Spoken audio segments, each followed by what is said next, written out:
Bismillahirrahmanirrahim. Assalamualaikum warahmatullahi wabarakatuh. Perkenalkan, nama saya Radipa Nurlaini Putri, NIM 12020808036, kelas 5B. Di sini saya akan mempresentasikan hasil resum analisis jurnal internasional yang berjudulkan A Student Constructed Galvanic Cell for the Measurement of Cell Potential at Different Temperature Education. Kemudian saya pun mengambil jurnal ini pada Journal of Chemical Education dengan doi yang tertera di sini. Kemudian tahun terbitnya itu 2016, volume 96, 93 dan nomor 5.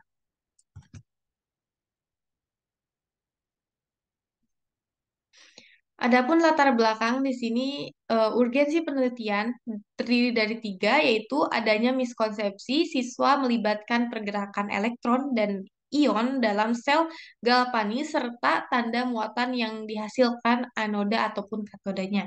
Kemudian yang kedua, membantu siswa untuk memahami sifat termokimia dan sifat eh, sel galvani. Kemudian yang ketiga yaitu penggunaan bahan yang tidak berbahaya pada eksperimen sel galvani ini.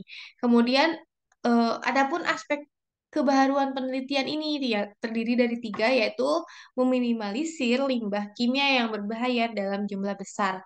Yang kedua yaitu pada eksperimen sel galvani ini tidak memerlukan jembatan garam. Nah, yang ketiga, sel elektroda dapat digunakan berkali-kali, bahkan bisa digunakan hingga kerusakan mekanismenya. Kemudian di sini pun ada masalah penelitian di mana masalah penelitian ini bertujuan untuk siswa agar dapat mengetahui peran elektrolit dalam sistem elektrokimia. Kemudian yang kedua, siswa dapat memahami konsep pergerakan elektron dan ion dalam sel galvanis serta sifat termokimia dan sel galvani.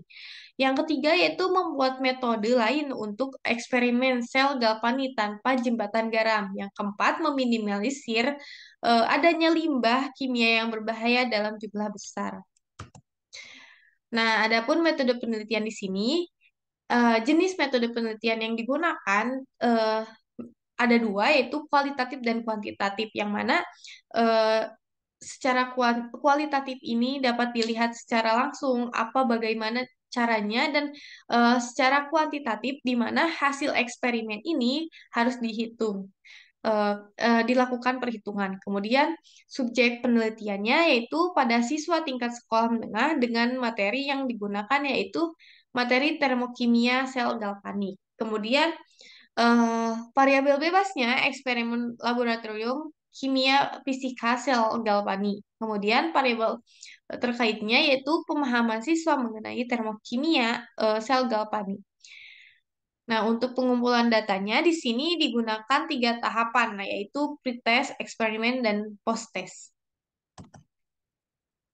Nah, pada tahapan yang pertama yaitu tahapan pretest, yang mana peneliti mulai diskusi tentang pralab untuk melibatkan siswa untuk siswa agar kenal apa itu sel galvani. Siswa dapat mendiskusikan reaksi setengah sel, jenis-jenisnya, dan tentang apapun itu tentang sel galvani. Kemudian siswa dapat membahas fungsi sel, komponen sel, kemudian transfer elektron dan ion dalam sel galvanis sebagai reaksi sel saat berlangsung elektroda yang merupakan elektroda dan mana yang merupakan anoda dan mana yang merupakan katoda, mana yang bermuatan positif dan mana yang bermuatan negatif. Kemudian pada tahap eksperimen yaitu siswa merancang eksperimen sel galvani dan mengukur potensi sebagai fungsi suhu dalam kisaran 20 sampai 40 derajat Celcius.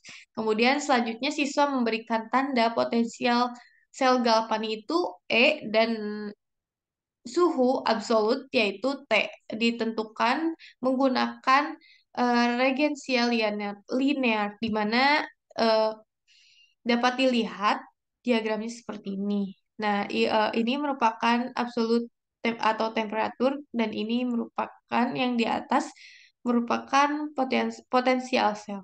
Kemudian pada tahap ketiga yaitu post-test. Nah, untuk sebelum ke post-test, siswa harus menyiapkan laporan hasil eksperimen disertai dengan semua perhitungan. Kemudian dilakukan post-test. Nah, hasil dari penelitian dan pembahasannya itu pada saat dilakukannya pretest, mohon maaf, pada saat dilakukannya pretest, siswa diminta untuk membuat diagram skematik dan untuk membangun sel galvanis sesuai dengan diagram pada data eksperimen dan sistem untuk pengukuran suhu potensial sel.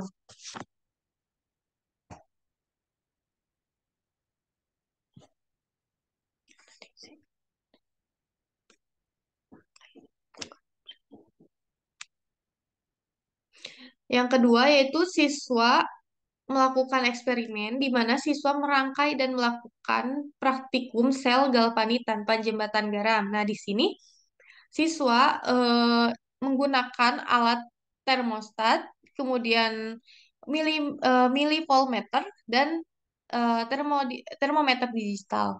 Nah, selanjutnya pada tahap post-test telah dijelaskan pada tahapan-tahapan pengumpulan data yang mana sebelum melakukan post-test dilakukan pengumpulan laporan hasil eksperimen yang mana eh, telah melakukan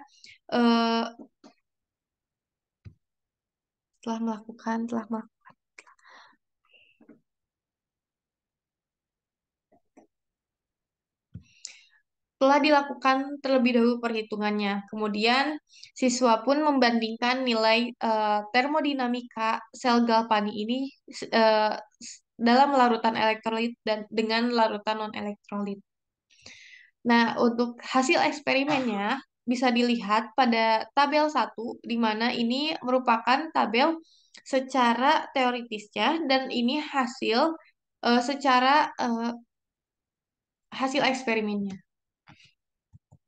Nah, langsung saja ke kesimpulan, di mana kesimpulan ini yaitu pada penelitian digunakan tiga tahap, yaitu yang tadi sudah dijelaskan, yaitu pretest, eksperimen, dan post-test. Kemudian sel galvani yang dirangkai oleh siswa menunjukkan potensi yang stabil pada setiap suhu. Koefisien suhu potensial sel ini relatif tinggi dan tidak dapat diukur dengan baik dan nilai eksperimennya pun sangat sesuai dengan nilai literatur. Nah, siswa pun mempelajari tentang konstruksi sel galvani, prinsip pengukuran potensial sel, dan peran elektrolit pendukung dalam sistem elektrokimia. Konstruksi sel galvani ini dan studi termodinamikanya memberikan pengalaman untuk menyelidiki reaksi sel pada suhu yang berbeda dan untuk menentukan dan menafsirkan jumlah termodinamika dari reaksi ini. Komentar pada jurnal ini, menurut saya pribadi, eksperimen yang disajikan di sini cukup mudah dipahami dan dilaksanakan dan memungkinkan siswa dapat mudah menerima percobaan sel galvani ini serta dapat mudah mendapatkan pemahaman yang lebih tentang sel galvani ini. Bahkan siswa pun akan mudah mencerna tentang eksperimen sel galvani eh, kebaharuan ini. Mungkin sekian dari presentasi yang saya paparkan. Mohon maaf apabila masih banyak kekurangan. Terima kasih. Wassalamualaikum warahmatullahi wabarakatuh.